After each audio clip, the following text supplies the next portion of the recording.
mga kaibigan, narito na naman po tayo, ang inyong abang lingkod, Brother Joey po, para sa muling pangumusta sa inyo.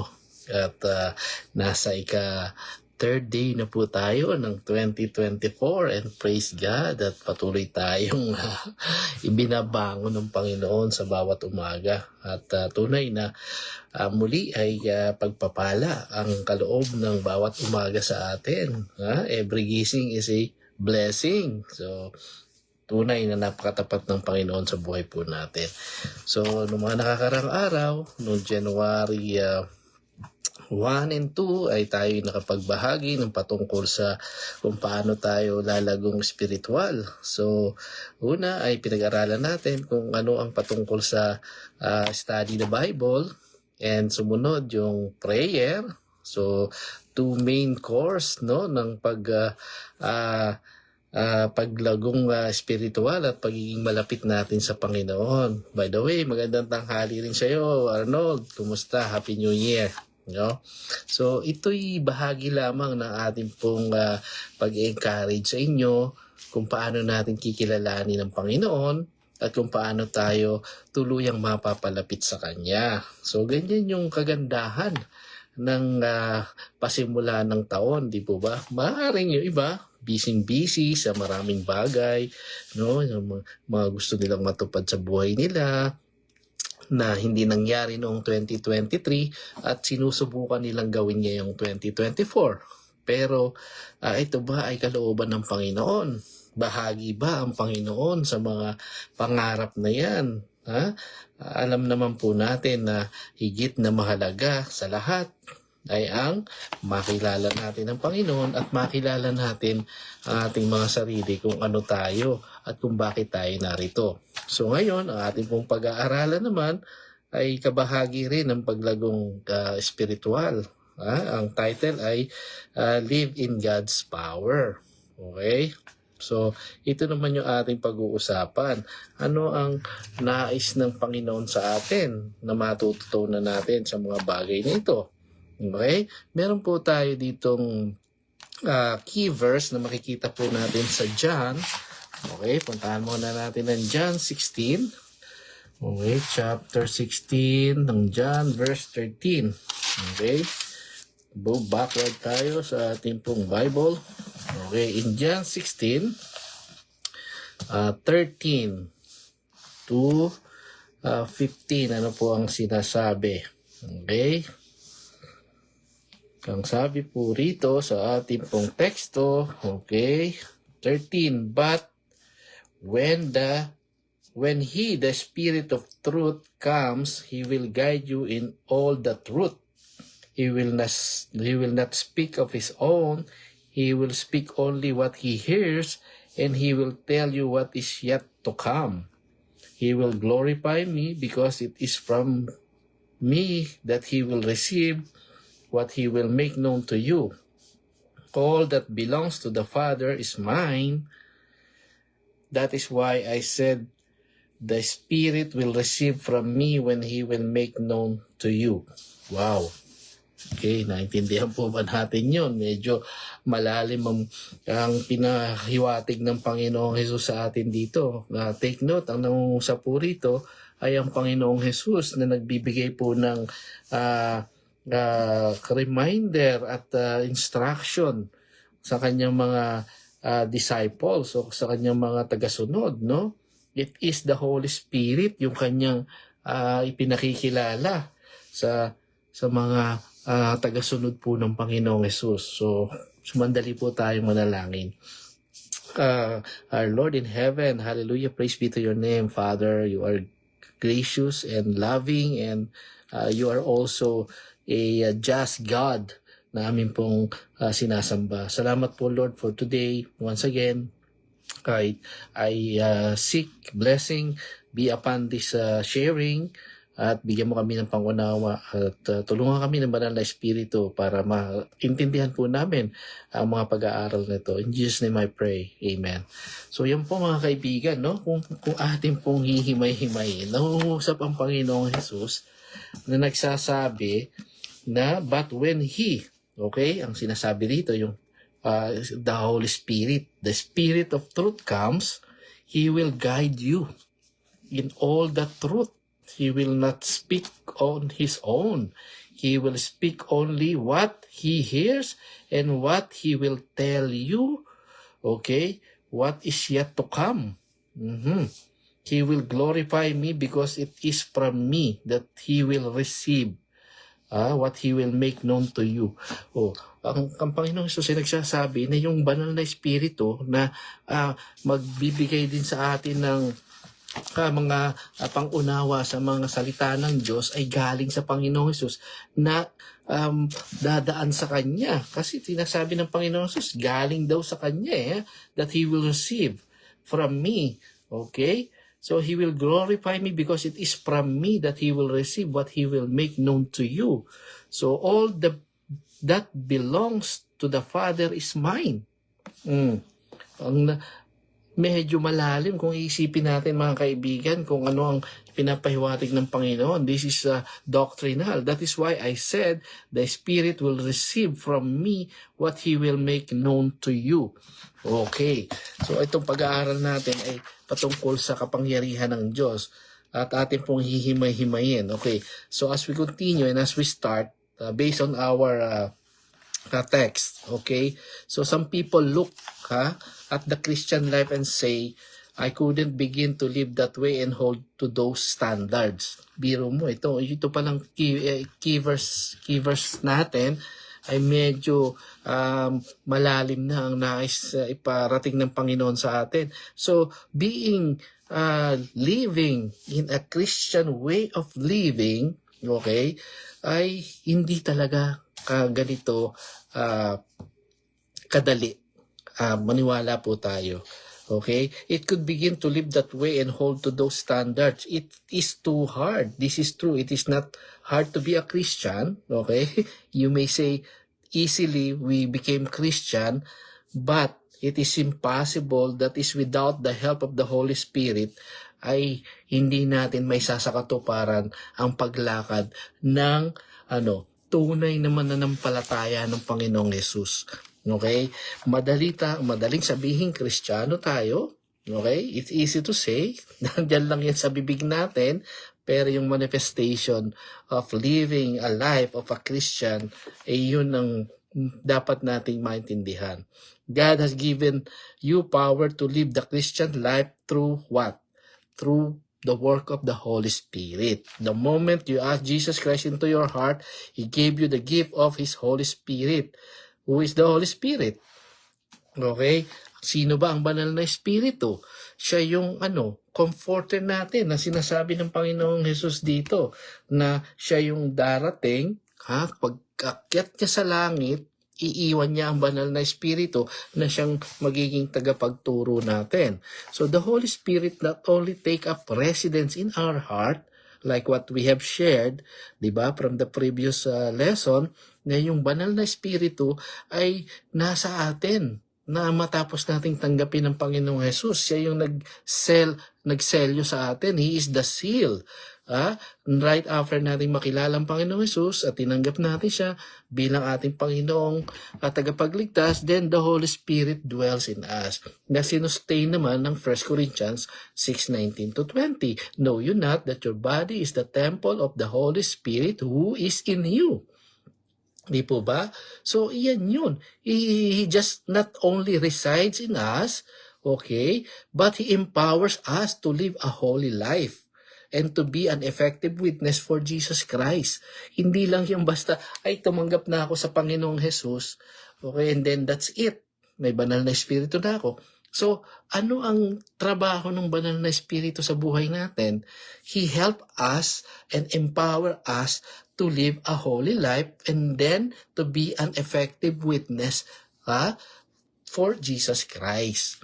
Yan po mga kaibigan. Hindi lang yan a selfish ambition na ako iligtas na and then I don't care about any other people. So, kailangan nating gampanan yung ating pong tinanggap na hindi lang tayo basta naligtas sa sarili natin. Okay, we have to work to share the gospel that many people may know the Lord Jesus Christ as well, and then they may also have the gift of salvation. Okay, so the Holy Spirit's power is much like an investment. You need to draw upon His power daily to live out your faith. Diba? Gusto natin lumago bilang Kristiyano.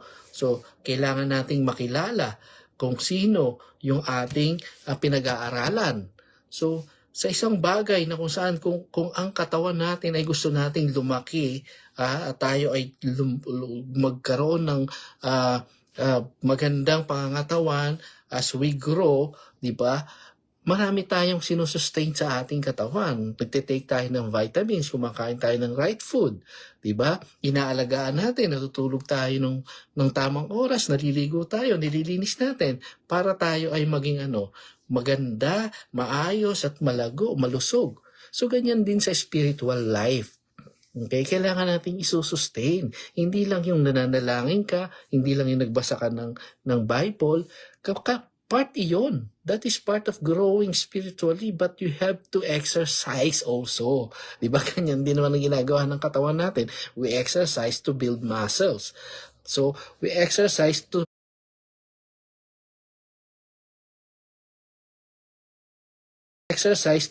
make our body tone. So we need to exercise our spiritual life as well by what? Performing and doing some practices or some exercises that God is telling us to do. Okay? So the Holy Spirit's power is much like an investment. You need to draw upon His power daily to live out your faith. Okay, so paano natin magagawa ang mga bagay na yon? To find out more about how the Holy Spirit can empower and strengthen our Christian walk, okay, meron tayong 4 points na nais nating i-share sa inyo kung paano ang ating paglagong spiritual ay magkakaroon ng guidelines. Okay, so sa totoo lang talaga mga kaibigan, napakasarap talaga sa pakiramdam na alam mo na iintindihan mo yung gusto ng Panginoon sa buhay mo eh. Di po ba? Akala lang natin na tayo, again, lagi nating sinasabi na nangangarap tayo, di ba? Gusto natin ng mga bagay-bagay na meron tayo. Life is not a competition. Tandaan po natin yan. No? Hindi yung kung ano yung meron yung iba. Kailangan meron din ako. Hindi po ganun eh. Hindi tayo nakatuon sa mga bagay ng sanlibutan. Hindi yan ang kalooban ng Diyos sa atin. Maraming tao nakabase ang buhay nila sa buhay ng ibang tao rin. Kasi parang dun nila binibase, no? Ay, dapat meron din ako nitong ganito. Siya may ganito na, siya nakaganito na. Oh, so meron siyang degree, dapat meron din ako. Iba ang plano ng Diyos sa bawat tao, no? Kung ang ikaw ay nananampalataya sa Panginoong Diyos at alam mo na meron siyang plano sa iyo, ay huwag mong hanapin, no, ang buhay mo sa iba na hindi nakaakma sa kalooban ng Panginoon. Hindi po ganoon mga kaibigan. Tayo'y binibigyan ng karunungan ng Panginoon na tayo dumepende sa Kanya. Hayaan mo yung mga bagay na yan. Hindi yan ang panuntunan ng Diyos. Ang ayaw nga ng Diyos na ma-incline tayo dito sa sanlibutan di ba? Romans 12:2 ang sabi ni Pablo, and be not conformed to the pattern of this world, but be you transformed by the renewing of your mind, that you may prove what is that good, acceptable, and perfect will of God. So ito yung nais niya. So huwag tayong maghabol, mga kaibigan. Life is not a race of this world. Diba? Ang ating pagtuunan ng pansin kung paano tayo makakapag-invest ng kayamanan doon sa ating huling hantungan pagkatapos ng buhay natin dito. So, yan ang nais ng Panginoon sa atin na maintindihan natin. Dami ang kinausap ng Panginoong Jesus na mayaman eh. Di ba? Ayaw sa Kanya. Tumatalikod sila kasi nga hindi nila naiintindihan na ang Panginoong Jesus mismo ang greatest treasure kapag natagpuan natin. Di po ba? Ayaw ng Panginoon ng mga taong mayaman sa Kanya. Kaya ang sabi ng Panginoon, Maigi pa sa isang camel ang makapasok sa butas ng karayom kaysa sa isang mayaman na makapasok sa kaharian ng langit o makapunta sa langit. Talagang mahirap. Di ba? Laging sinasabi nga sa atin, we cannot serve two masters. No? We cannot serve God and money. You will love the other one and you will hate the other one. So, mamimili lang tayo. So, kung ang sunod sa Panginoon, okay, ay mahirap at nagiging mahirap, and be it. Di ba? May hangganan ng buhay dito sa lupa. Pero doon, sa piling niya, walang hangganan. Okay, walang katapusan. At everlasting life ang ino-offer ng Panginoon sa atin. Okay?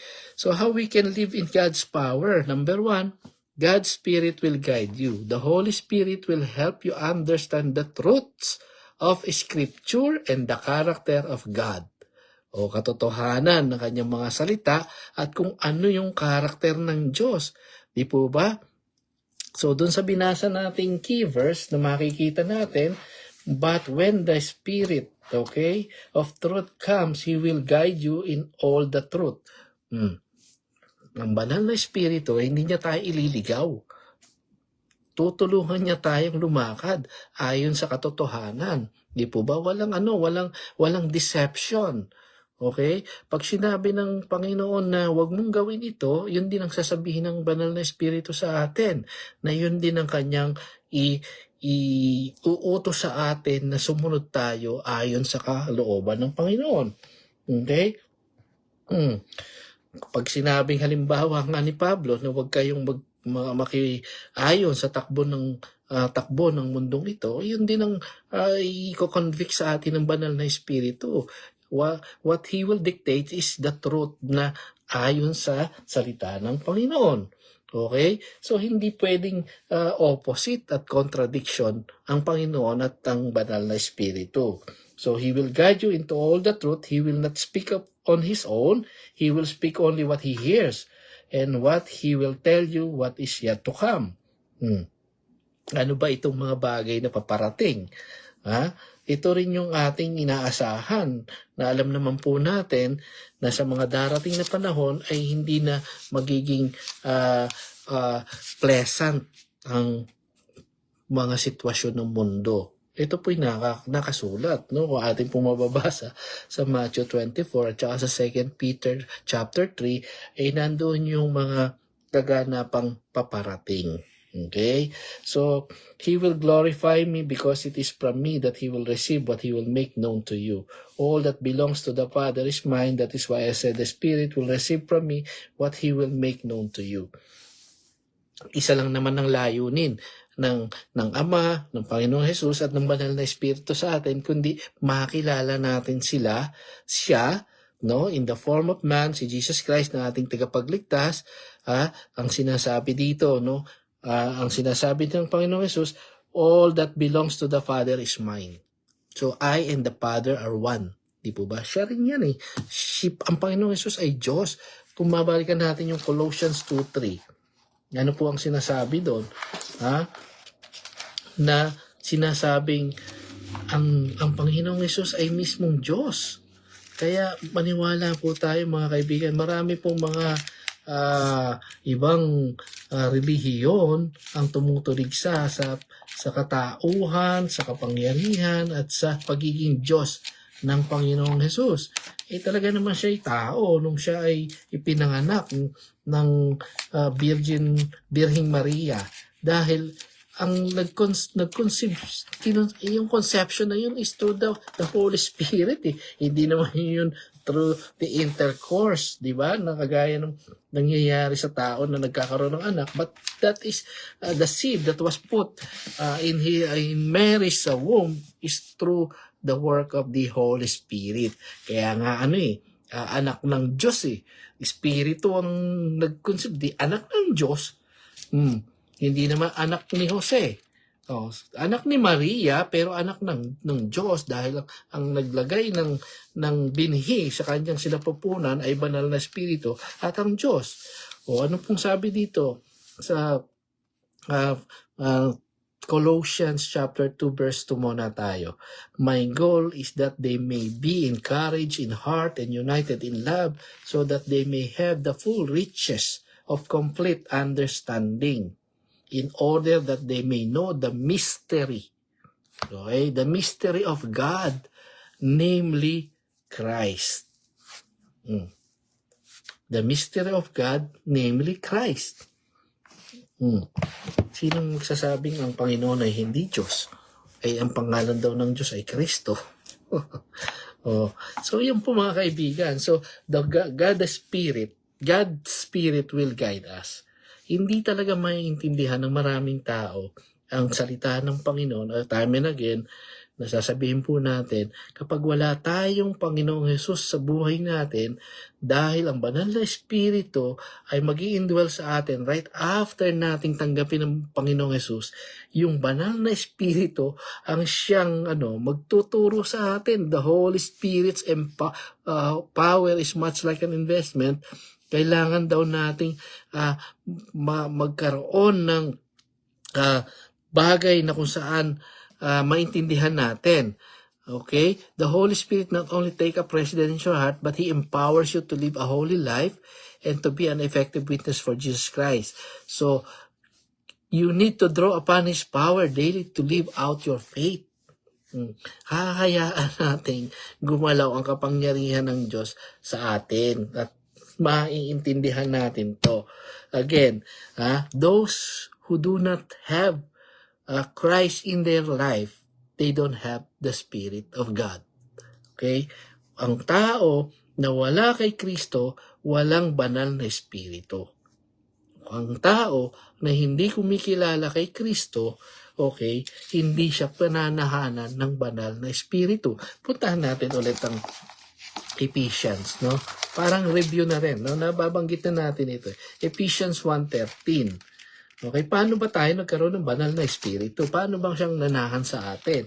Paano bang pumasok ang banal na Espiritu sa atin? So, sinasabi po rito na kung saan, okay, 1:13, okay, basahin muna natin ang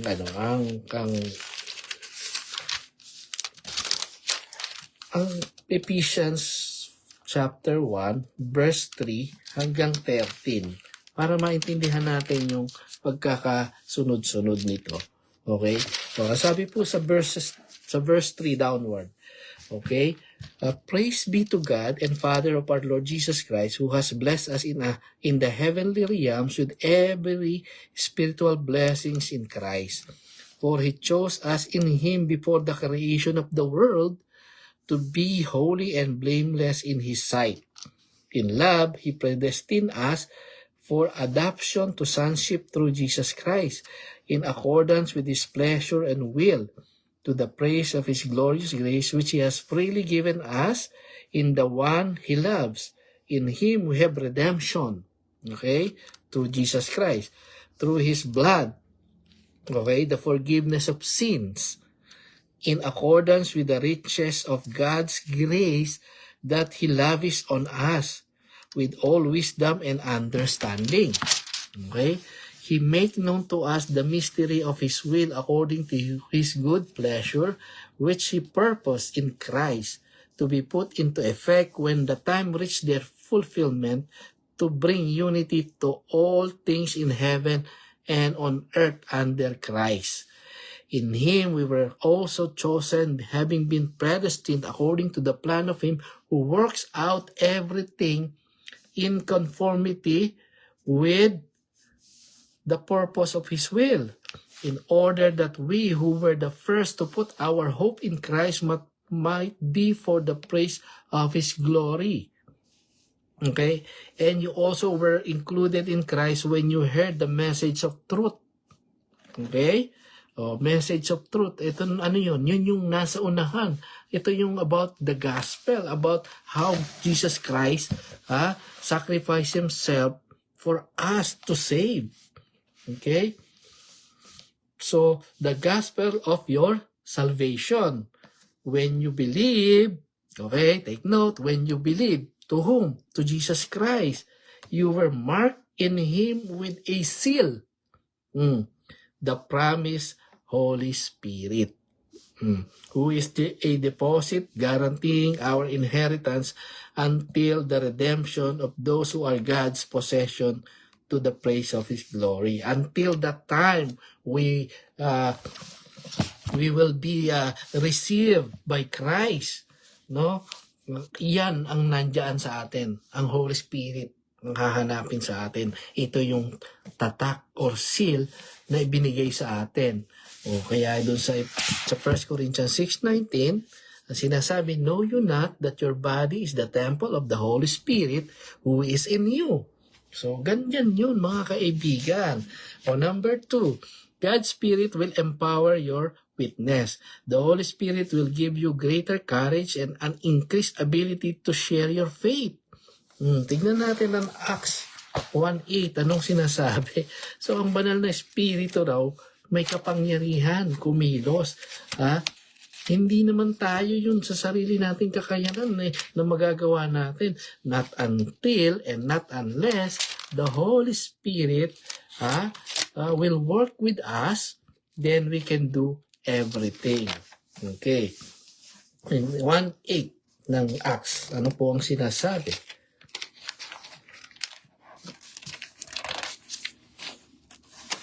Mahalaga po talaga na naiintindihan natin ang kanyang mga salita, mga kaibigan. So in Acts 1:8, but you will receive power when the Holy Spirit comes on you, and you will be my witnesses in Jerusalem, in all Judea, and Samaria, and to the ends of the earth. You will have the power once you receive the Lord Jesus Christ as your Lord and Savior, then the Holy Spirit will take over. Tayo bibigyan niya ng kapangyarihan. Kaya nga tayo nakakapag-share sa inyo ng ganito, hindi tayo nahihiya na ibahagi itong mga bagay na ito because of the Holy Spirit who is working with me. Okay, di po ba? God's Spirit will empower your witness. Tutulungan tayo ng banal na Espiritu. Hindi tayo matatakot, hindi tayo mahihiya sapagkat ang pinangangaral natin ay kanyang mga salita. Di po ba? Hindi naman ito, hindi naman to bagay na ipapakinabang ko lamang Di ba? Wala namang itong bayad. Hindi ito patungkol sa gawaing sanlibutan. Ito'y gawaing pang kalangitan na nais nating maibahagi sa inyo at maintindihan din po ninyo, mga kaibigan. So God's Spirit, in number 3, God's Spirit will encourage you to be obedient. Okay, you will have a Holy Spirit inspired desire to obey God's command. Ano ang sabi ng ating babasahing Romans 8, 13 to 14? Bibigyan daw tayo ng banal na Espiritu na i-encourage tayo na sumunod sa Diyos. 8:13 to 14. Buklatin natin ang ating aklat. Okay, ang sabi po rito, pupuntahan natin yung 12 para naman naka-address sa atin. Therefore, brothers and sisters, we have an obligation, but it is not to the flesh. Ito yung sabi natin kanina. Hindi naman ito gawaing pangsanlibutan, di ba? Wala tayong pakinabang dito sa sanlibutan. Hindi ito patungkol sa activities ng mundo. Ito ay para sa activities ng spiritual ng Diyos ay ating pong makilala at tayo mapalapit. Therefore, brothers and sisters, we have an obligation, but it is not to the flesh to live according to it. But for if you live according to the flesh, you will die. But if by the Spirit you put to death the misdeeds of the body, you will live. Okay? For those who are led by the Spirit of God are the children of God. Yan ang ating malinaw, di po ba? Tayo ay kumbaga sinasabihan tayo. Kadugtong ito ng Romans 12:2, no? No, kung isipin natin, ayaw ni Pablo na tayo magtampisaw sa gawain ng sanlibutan o yung sistema ng mundo na puro lust of the eyes, lust of the flesh, and pride of life, o yung activity puro malayo sa kalooban ng Diyos. Ang sabi nga ni Apostle John, those who love the world is what? Enemy of God. In John, in 1 John, mababasa natin yan. So, for those who are led by the Spirit of God are the children of God. So, dun lamang sa pinanahanan ng banal na Espiritu na tumanggap sa Panginoong Hesus ang anak ng Diyos. Okay? Linawin natin. Hindi lahat tayo anak ng Diyos, ha? Doon lamang daw sa pinananahanan o pinangungunahan ng banal na Espiritu ng Diyos ay anak ng Diyos. Kawawa naman yung iba. Paano ba yan? So, sustain natin. John 1:12. Okay, anong sabi doon sa John 1:12? Okay? Para maintindihan natin na bakit hindi tayo lahat anak ng Diyos. Okay? Bakit yun lamang may banal na Espiritu? Yun lang ang sabi.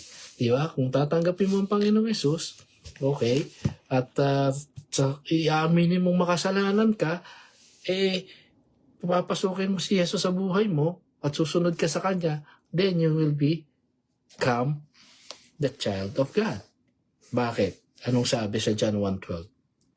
Babasahin ko sa inyo. Okay?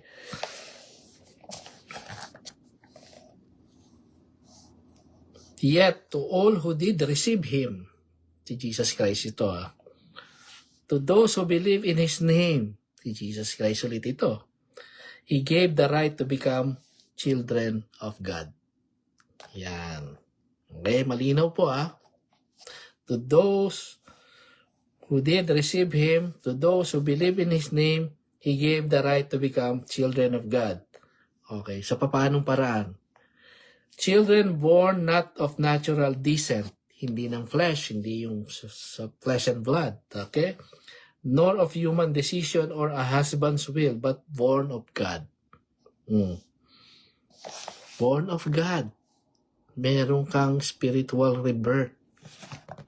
In John 3:3, anong sabi? Unless a man be born again, he cannot see the kingdom of God. And if you are a children of God, then you can enter the kingdom of God.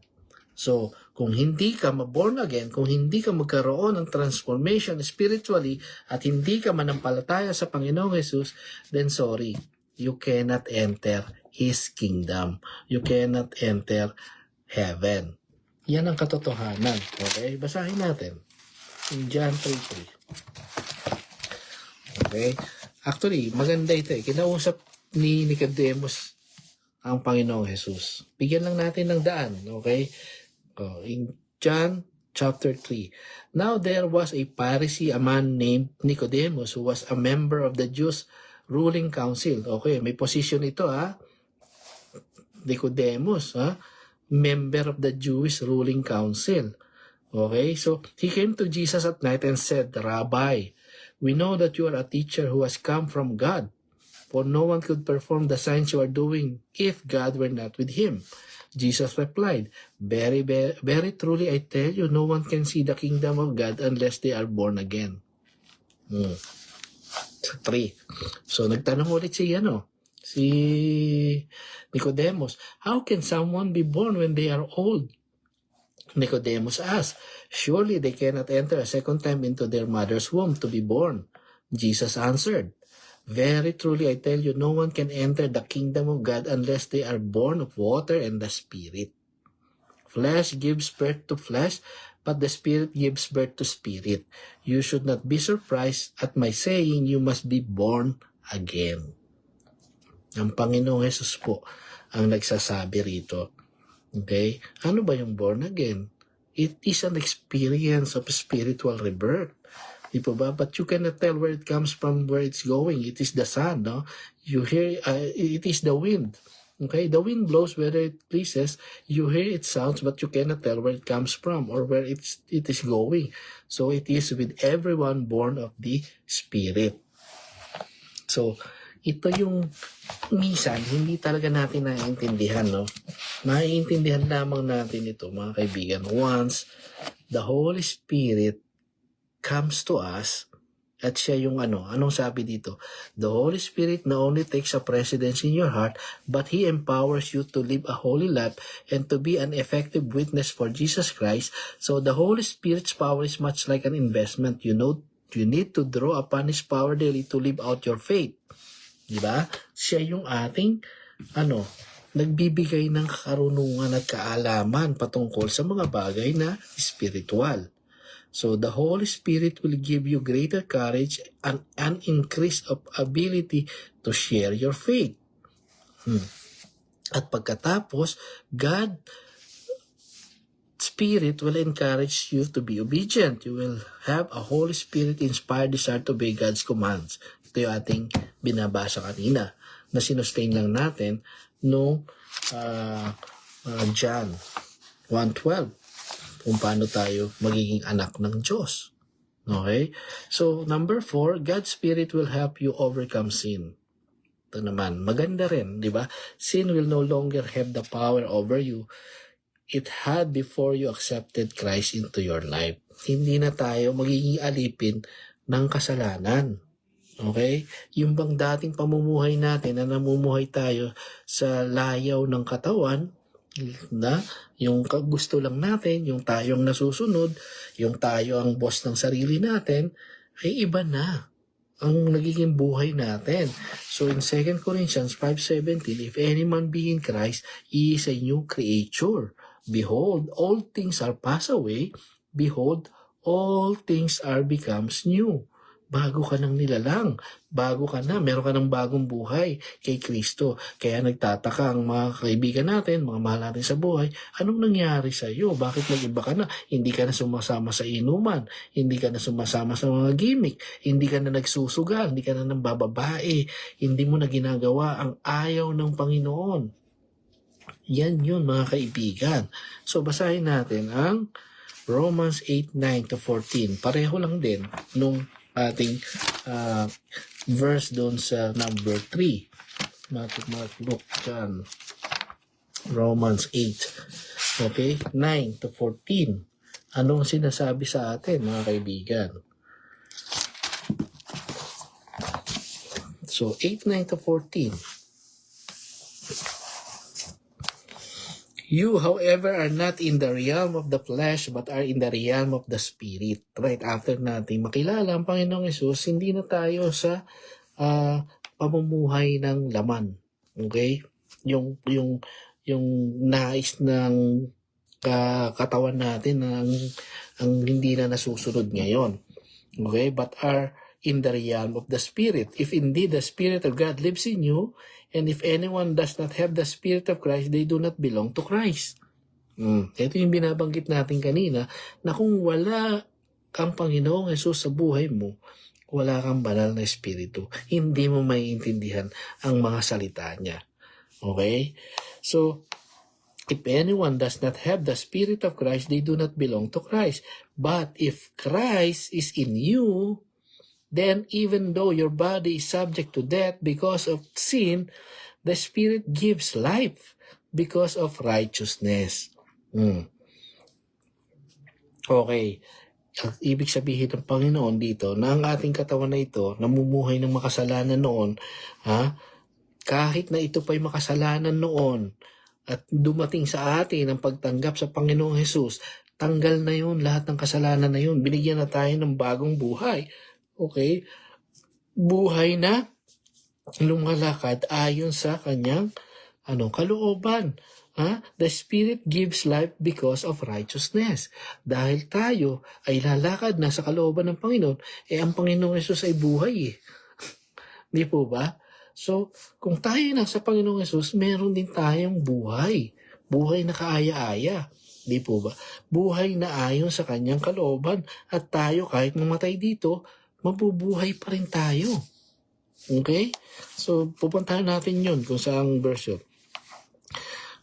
So, and if the Spirit of Him who raised Jesus from the dead is living in you, He who raised Christ from the dead will also give life to your mortal bodies.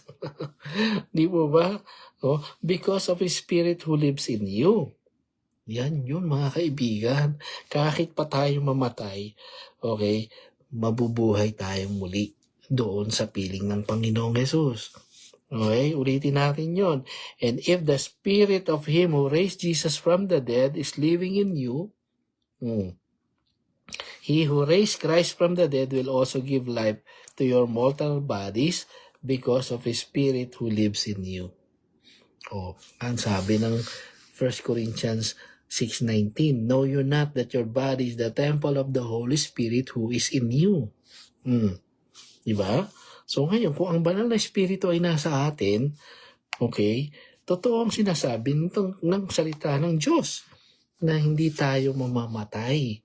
Mamamatay tayo physically, but we will live eternally because we are, bubuhayin daw tayo ulit will also give life to your mortal bodies because of the Spirit who lives in you.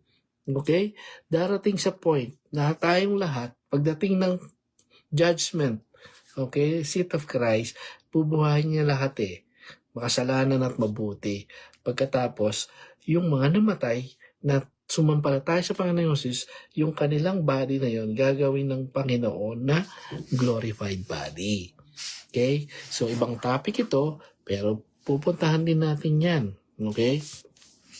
So, may sinabi ang Panginoon dun sa babae, na kung saan, na siya yung, siya yung buhay. Okay? I am the life and the resurrection. Who believes in me, though he die, yet he will live. Oh, di ba? Ganyan yun Yan ang Panginoong Yesus Oh, hindi niyo pa ba sasampalatayanan ng Panginoon? Okay? So, God's Spirit will help you overcome sin. Sin will no longer have the power over you it had before you accepted Christ into your life. So, tayo na'y alipin ng Diyos. Hindi na tayo lumalakad sa kalooban ng mundo. Tuloy tayo. Okay? Therefore, brothers and sisters, have an obligation, but it is not to the flesh to live according to it. For if you live according to the flesh, you will die. But if by the Spirit you put to death the misdeeds of the body, you will live. For those who are led by the Spirit of God are the children of God. Okay? So hanggang 14, yun nga yun. So sundan natin sa 15. The Spirit you receive does not make you slave so that you live in fear again. Rather, the Spirit you receive brought about your adoptions. So ito yun mga kaibigan.